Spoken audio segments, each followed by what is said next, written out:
Bismillahirrahmanirrahim. Assalamualaikum warahmatullahi wabarakatuh.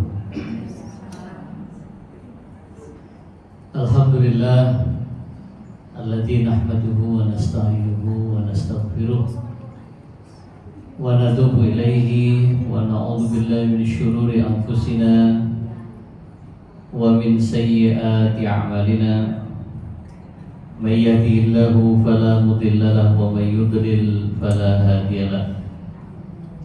Asyhadu an la ilaha illallah wahdahu la syarika lahu wa asyhadu anna Muhammadan abduhu wa rasuluhu la nabiyya wa la rasula ba'dahu. Usikum wa iyaya bittaqullaha la'allakum tuflihun. Waqad qala Allah Ta'ala fi kitabihil karim, a'udzu billahi minasyaitonir rajim. Ya ayyuhalladzina amanu taqullaha haqqa tuqatih wa la tamutunna illa wa antum muslimun. Ya ayyuhan nasu taqu rabbakumul ladzi khalaqakum min nafsin wahidah wa khalaqa minha zawjaha wa batha minhuma rijalan katsiran wa nisaa'a wattaqullaha alladzi tasaaluna bihi wal arham innallaha kana 'alaikum raqiba. Ya ayyuhalladzina amanu taqullaha wa qulu qawlan sadida yuslih lakum a'malakum wa yaghfir lakum dhunubakum wa may yuti'illaha wa rasulahu faqad faza fawzan 'azima. Fa inna asdaqal hadits kitabullah wa khairal hadi hadi Muhammadin sallallahu alaihi wasallam wa syarrul umuri muhdatsatuha atau kama qala sallallahu alaihi wasallam. Jamaah rahimakumullah. Jadi kita bicara tentang ibu yang tenang, keluarga jadi kuat ya. Apa hubungannya antara tenang dan kuat ya? Apa sesungguhnya relasi sehingga ketenangan itu menjadi sebuah kekuatan? Jamaah rahimakumullah, saya gambarkan ya. Saya gambarkan begini. Fakta sejarah ya, yang dapat kita pelajari bahwa tenang itu bukan berdasarkan situasi ideal ya. Artinya kalau situasi ideal itu semuanya bisa tersedia, semua kebutuhan terlihat mudah ya.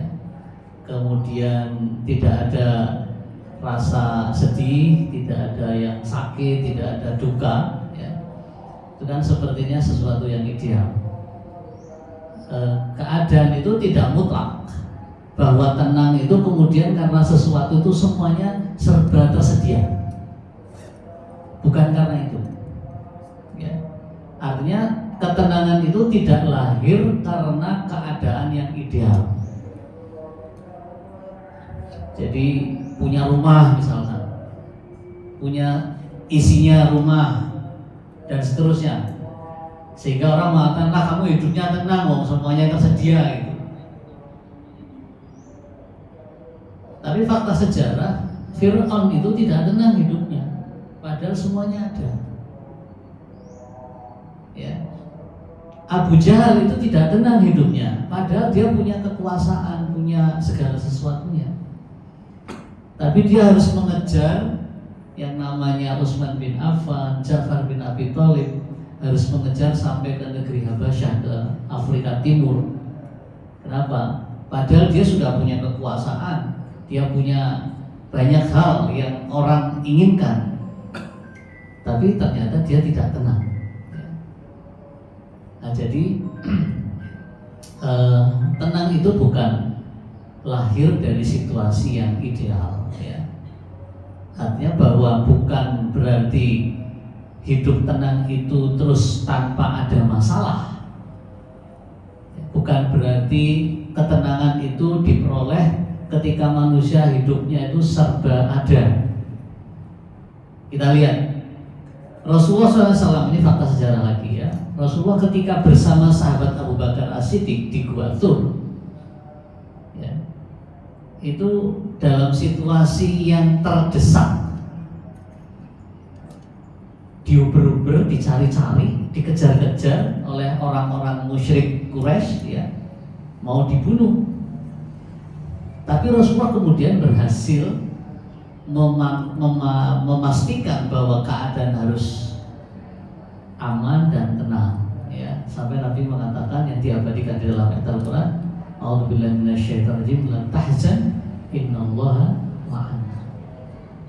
Jangan bersedih, jangan khawatir, ya, sesungguhnya Allah bersama kita. Nah, bagaimana menciptakan kebersamaan Allah itu sekarang? Ya, bagaimana kemudian menciptakan atau merasakan Allah itu bersama kita, bukan bersama secara fisik, ya.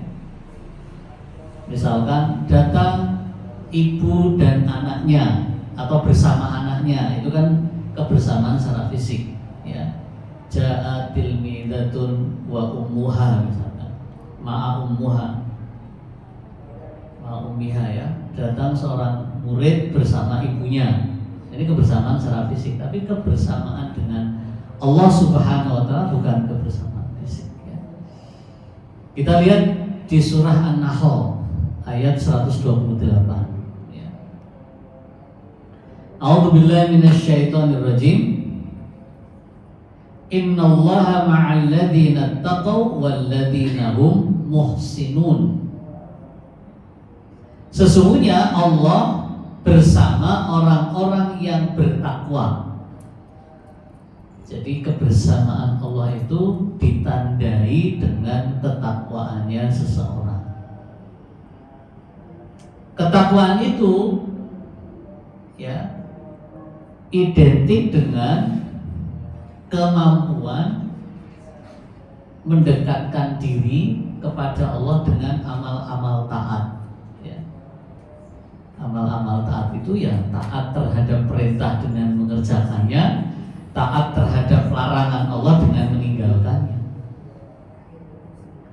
Jadi tanda orang bertakwa itu kehati-hatian dia dalam menjalankan aktivitas kehidupan. Digambarkan seperti orang yang berjalan di tempat yang banyak durinya. Gimana orang berjalan di tempat yang banyak durinya?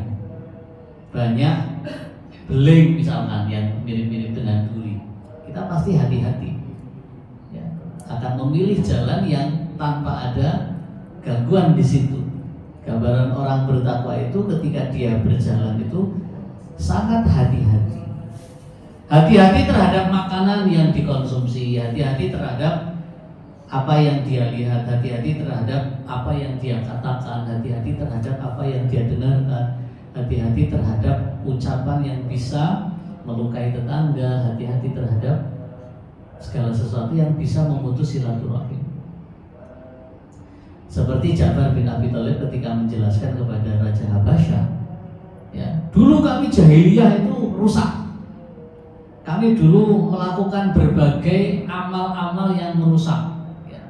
Tapi kemudian Allah mengutus seorang utusan yang menyampaikan dan memerintahkan kepada kami untuk menjaga silaturahim, berbuat jujur dan seterusnya. Ya. Jadi amal-amal taat yang menjadi tanda seorang itu bertakwa kepada Allah, ini bukti Allah akan membersamainya. Artinya ketenangan yang kita rasakan itu hadir, atau kebersamaan Allah itu hadir, ya, dalam menjalankan ketaatan.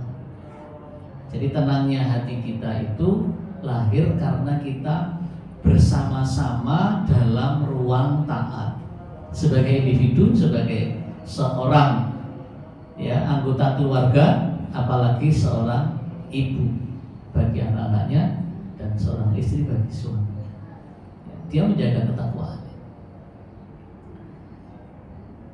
Walladzina hum muhsinun, dan orang-orang yang mereka muhsinun, yang komitmen terhadap kebaikan. Orang, kenapa dikatakan komitmen terhadap kebaikan?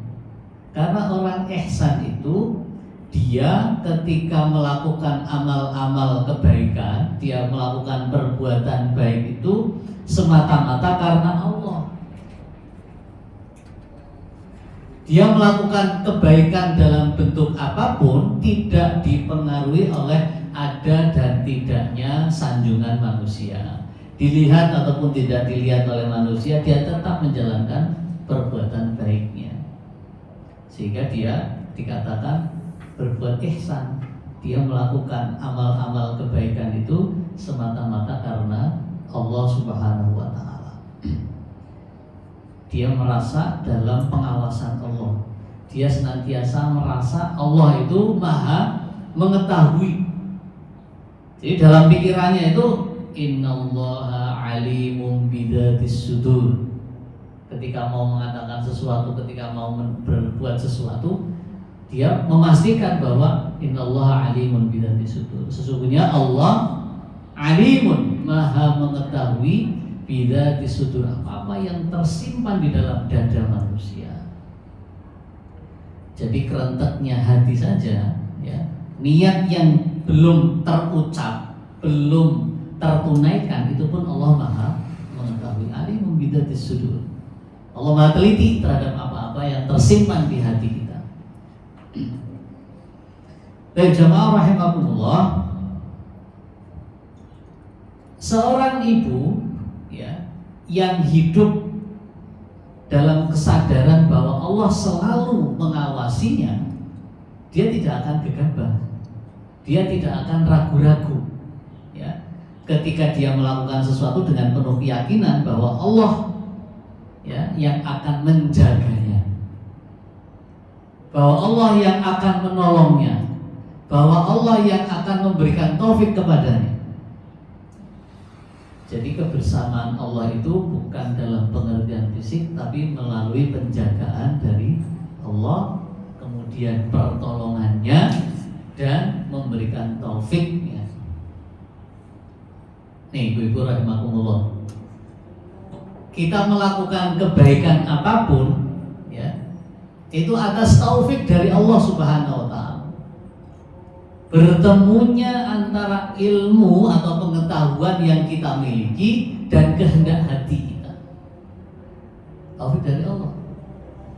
Ada banyak orang yang tidak mendapatkan taufik dari Allah karena apa? Tidak bertemu antara ilmunya dengan kehendak hatinya, kesediaan dia untuk melakukannya, penerimaan dia terhadap petunjuk Allah itu. Dia tahu Abu Jahal itu bukan orang bodoh meskipun namanya Abu Jahal. Jahal kan bodoh artinya.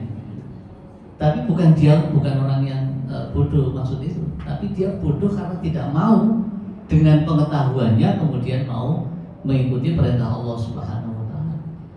Ya karena kesombongannya, karena gengsinya, dia kemudian menolak pengetahuan yang dia miliki.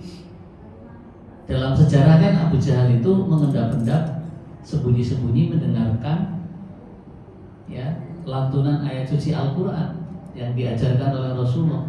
Tapi pengetahuan dia terhadap ayat-ayat Al-Quran itu, ya, tidak membuahkan sikap, tidak merubah sikap dia. Nah itulah Allah tidak memberikan taufik kepada orang tersebut. Padahal dia tahu, bahkan dia memberikan kesaksian bahwa yang diucapkan atau yang diajarkan Nabi Muhammad itu tidak ada celah, tidak ada kelemahannya. Tapi pengetahuannya tidak bertemu dengan kehendak hati. Nah kita ini, ya, dalam kehidupan sehari-hari antara pengetahuan dan kehendak hati kadang klop, kadang tidak. Buktinya apa? Jam 3 alarm bunyi. Dudurit.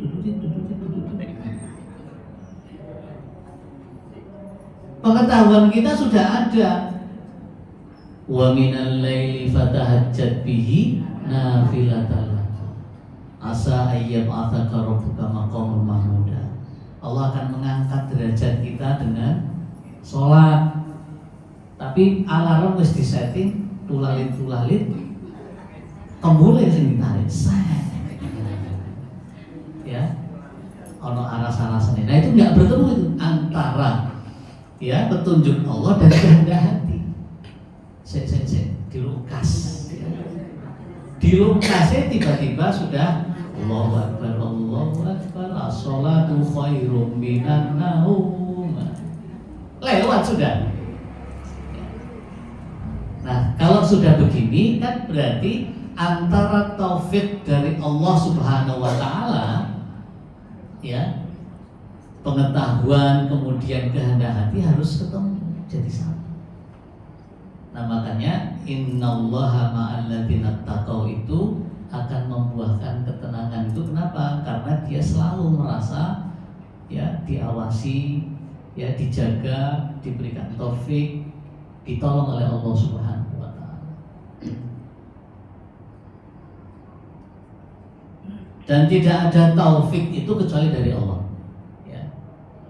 Kita ini sudah kepada anak-anak kita, kepada orang-orang di sekitar kita berusaha ya, memastikan bahwa jam segini udah waktunya sholat, jam segini dan seterusnya. Pokoknya sudah semua upaya sudah kita lakukan ya, dengan segala pengorbanan, dengan segala pengetahuan, dengan segala upaya sudah kita lakukan. Tapi kita tidak boleh memastikan bahwa iki mergone aku.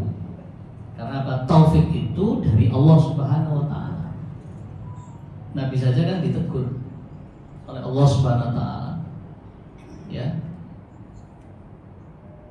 Innaka la tahdi man ahbabta walakin Allah yahdi man yasha. Ya. Sesungguhnya engkau wahai Muhammad tidak akan bisa memberikan hidayah taufik kepada orang yang engkau cintai. Akan tetapi Allah yang maha memberikan petunjuk kepada dia, siapapun yang Allah kehendaki. Di surah Hud Allah juga mengatakan wa ma taufiqi illa billah, dan tidak ada taufik kepadaku kecuali dari Allah Subhanahu wa taala. Sehingga manusia tidak ada hak sedikit pun untuk berbangga tinggi hati. Delok anakku saiki tak mondokno hafal 30 juz. Ya apa lek tak pondokno? Kira-kira ya rusak. Seakan-akan kita itu masya Allah ya, jadi orang tua sudah top markotop wis. Jangan ibu-ibu. Wa ma taufiqi illa billah. Lu gurung tentu anak sing mondok itu ya. Tapi kita punya kewajiban memang mengarahkan anak-anak kita untuk belajar agama. Kita punya kewajiban, tapi bukan karena kitanya itu. Karena semua atas taufik dari Allah SWT. Jadi manusia itu nggak berhak untuk sombong. Tidak ada sedikit pun hak kita untuk sombong. Tidak ada pakaian kesombongan yang layak bagi seorang manusia. Yang kedua, penjagaan dari Allah Subhanahu wa taala. Jadi ketika dia itu menjalankan ketakwaan dia, berbuat ihsan itu dalam artian Allah memberikan penjagaan kepada dia. Innallaha ma'al ladzina taqaw itu kebersamaan Allah dalam penjagaan. Allah memberikan taufik, Allah juga memberikan penjagaan. Dijaga ibu-ibu rahimakumullah. Ya. Nabi mengatakan ihfazillah yahfazka. Jagalah Allah, niscaya Allah akan menjagamu. Seorang yang ingin mendapatkan penjagaan dari Allah, maka dia harus menunaikan hak-haknya Allah. Dan satu-satunya yang berhak disembah ya hanya Allah Subhanahu wa taala. Orang-orang musyrik itu dia menyerahkan haknya Allah kepada selain Allah. Ya. Nah, kalau kita ingin mendapatkan penjagaan dari Allah dalam kehidupan kita sehari-hari, ya jaganya hak Allah Subhanahu wa taala. Naik motor nih, berapa hari yang lalu, saya ke Pandaan saya. Ya berangkat sudah ya. Bismillahirrahmanirrahim, keluar dari rumah. Kemudian subhanalladzi sakhkhara lana hadza. Mau belok kanan, dadak kok rating mendadak meninggal. Apa? Mati. Kok meninggal ya? Meninggalkan dunia. Sudah tombol rating data geser itu kok nggak nyala gitu ya. Ya kalau Allah kemudian berkehendak menjaga kita karena kita sudah menunaikan hak Allah, bisa saja ya Allah kemudian mudahkan kita untuk belok kanan, masih ada spion. Ternyata dari belakang itu ada sepeda motor mulai buanter, padahal roda saya itu sudah nengok ke kanan, berbuah pisuan terhadap saya. Wah, ya sore-sore dapat sego pincuk. Waduh, ya. Jadi begitu jamaah rahimahullah, fakta kehidupan kita kalau kita menunaikan hak Allah, hitung-hitungannya ya sudah beres gitu ya. Tapi qadarullah masih ada spion, ratingnya mati masih ada spion, meskipun dapat hadiah sego pincuk. Ya enggak apa-apa ya. Mungkin dia kesel juga ya. Dia merasa sedang mau nyalip, kok tiba-tiba saya menggok tanpa rating. Dia nggak ngerti kan, dia nggak sadar kalau menggok itu belum tentu ratingnya hidup. Ya kasus itu misalnya, ternyata dadak budal itu nggak ada tanda-tanda nyala dua-duanya, kanan kiri tak cek nyala, wah aman sudah berangkat. Lah pas mau menggok itu kok tiba-tiba wafat itu. Jamaah rahimakumullah, dan jenengan bisa merasakan kehadiran Allah memberikan penjagaan kepada kita di saat-saat sebenarnya tidak ada manusia yang bisa menghalangi ya peristiwa yang membahayakan terjadi pada diri kita, tapi Allah menghendaki itu terjadi ya. Kemudian yang ketiga ya, makna kebersamaan Allah itu bukan secara fisik ya, selain taufik dari Allah, kemudian penjagaan dari Allah. Yang ketiga adalah pertolongan dari Allah Subhanahu wa Ta'ala. Ini fakta sejarah lagi ya, di mana Rasulullah SAW tadi kita gambarkan ketika berada di Gua Tsur, Allah yang memberikan pertolongan ya. Sahabat Ja'far bin Abi Thalib itu secara diplomatis ditanya oleh Raja Najasyi, kemudian dia bisa menyampaikan. Kan ibaratnya begini, ini seorang warga negara yang dari Saudi ya, dari Mekah hijrah ke negeri Habasyah, Afrika Timur, kan dia mencari suaka politik. Nabi memilih wilayah itu karena rajanya adil, rajanya tidak berpihak kepada penguasa, tetapi memberikan hak-hak kepada rakyatnya meskipun beda keyakinan. Raja Najasyi itu ya, Rasulullah SAW memperhatikan ya, di negeri Habasyah itu ada seorang penguasa yang berlaku adil, jujur ya, terhadap semua warganya, baik itu sama keyakinannya atau berbeda keyakinan. Allah memberikan pertolongan kepada Ja'far bin Abi Thalib, kemudian bisa berdiplomasi yang diakhiri dengan membaca surah Maryam ya. Kan bisa saja baca surah yang pendek-pendek, baca surah Al-Ikhlas misalkan, atau baca surah Al-Qari'ah ya, Ben-Bedin, Kiamat gitu. Tapi kenapa kemudian sahabat Ja'far bin Abi Thalib mendapatkan pertolongan dari Allah dengan membaca surah Maryam? Ya, karena Raja Najasyi itu agamanya Nasrani, pengikutnya Nabi Isa. Pendeta-pendeta mereka setelah sahabat Ja'far membacakan surah Maryam ayat 1 sampai ayat 15, mereka nangis semua. Karena ayat-ayat yang dibacakan itu menyentuh hati. Ya. Abu Jahal itu sewotnya karena apa? Karena Al-Quran berhasil mempengaruhi hati tanpa menyentuh fisik. Ya. Hati langsung tersentuh. Demikian pula ketika Allah memberikan pertolongan kepada Ja'far bin Abi Thalib ya, ketika berada di dalam tekanan orang-orang musyrik yang akan mengembalikan mereka dari negeri Habasyah. Rasulullah SAW ditolong saat perang Badar, yang mana jumlah kaum muslimin baru 300-an orang, jumlah orang musyrikin 1000 orang. Ya, 1:3 secara hitung-hitungan ya, 1:3 ya tentu 1 akan mengalami perjuangan yang sangat luar biasa dan kemungkinan tenaganya habis. Sini masih dua, ya kalau satu lawan satu dulu mereka masih punya kekuatan dua orang lagi. Allah memberikan pertolongan dalam surah Al-Imran ayat 123 itu. A'udzubillahi minasyaitonirrajim. Laqad nasarakumullahu bibadrin wa antum adillah. Ya, sungguh Allah telah menolong kalian di dalam peristiwa Badar sedang kalian dalam keadaan lemah. Ini sekali lagi, ini bagian penting bahwa keadaan tenang itu bukan lahir dari semua yang serba ada.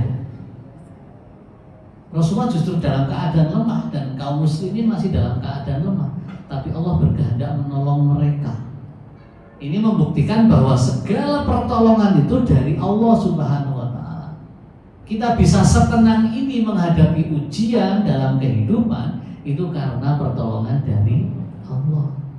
Pertolongan dari Allah itu hadir karena takwanya kita. Innallaha ma'al ladzina taqaw wal ladzina hum muhsinun. Allah memberikan pertolongan itu karena kita dekat sama Allah Subhanahu wa Ta'ala, kita mau bertakwa kepada Allah Subhanahu wa Ta'ala.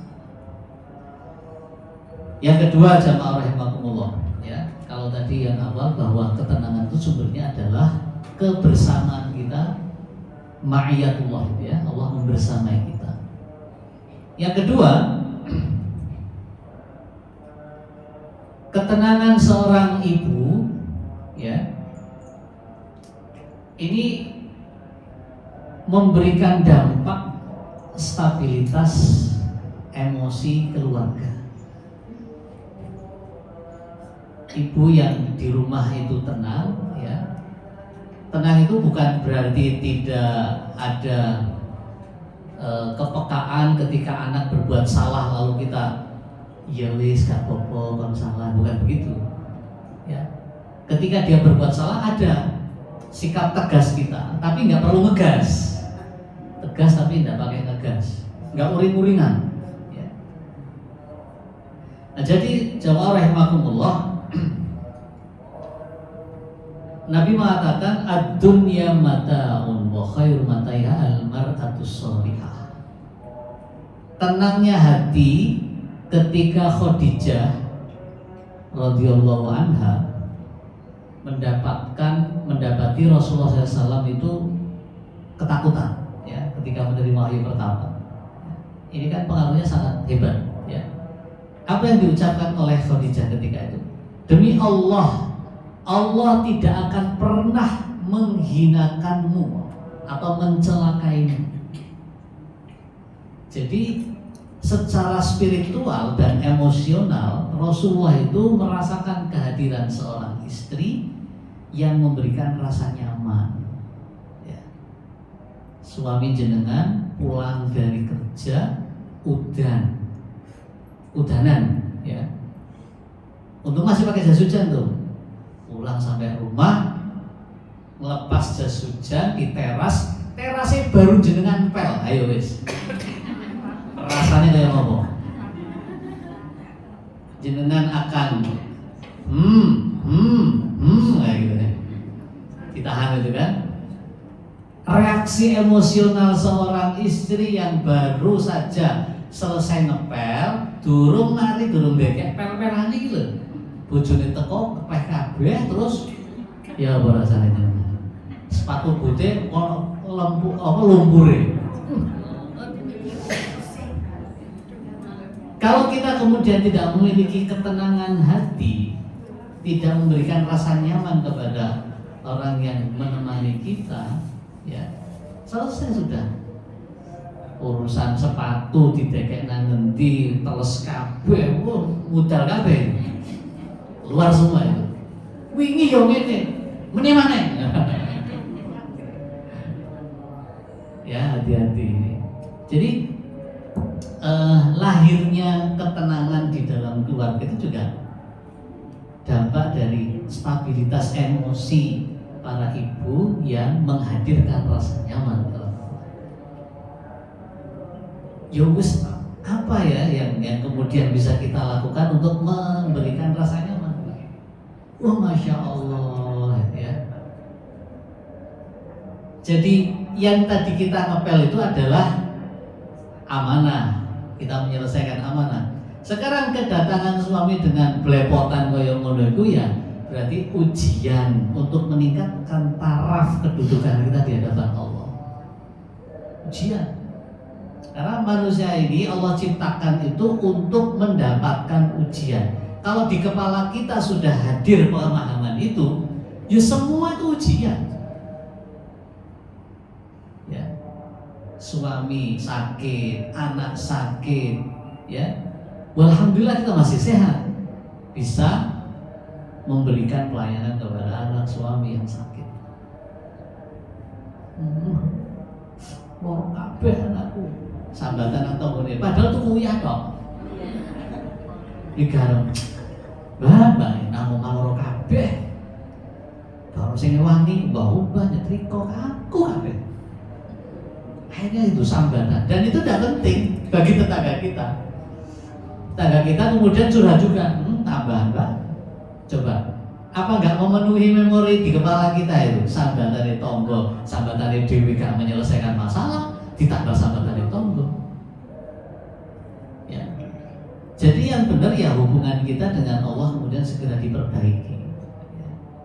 Supaya mar'atus sholihah itu, ya, sebagaimana dicontohkan oleh Ibunda Khadijah radhiyallahu anha, hadir di tengah-tengah kehidupan.